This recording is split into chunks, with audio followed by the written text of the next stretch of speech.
રાજ્યમાં કોરોના કેસમાં ઉછાળો આવ્યો છે। છેલ્લા 24 કલાકમાં નવા 167 કેસ નોંધાયા હતા। હવે કોરોનાના કુલ એક્ટિવ કેસનો આંક 600 ને પાર થયો છે। હાલ રાજ્યમાં કુલ એક્ટિવ કેસ 615 છે, જ્યારે હોસ્પિટલમાં દાખલ કરવા પડતા દર્દીઓની સંખ્યા વધીને 15 થઈ છે।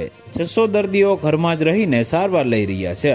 તો આ તરફ રાજકોટમાં પણ કોરોનાના એક્ટિવ કેસનો આંક 43 પર પહોંચ્યો છે। ગુરુવારે રાજકોટમાં નાથદ્વારાથી આવેલા વૃદ્ધ સહિત 7 લોકોના કોરોના રિપોર્ટ પોઝિટિવ આવ્યા છે।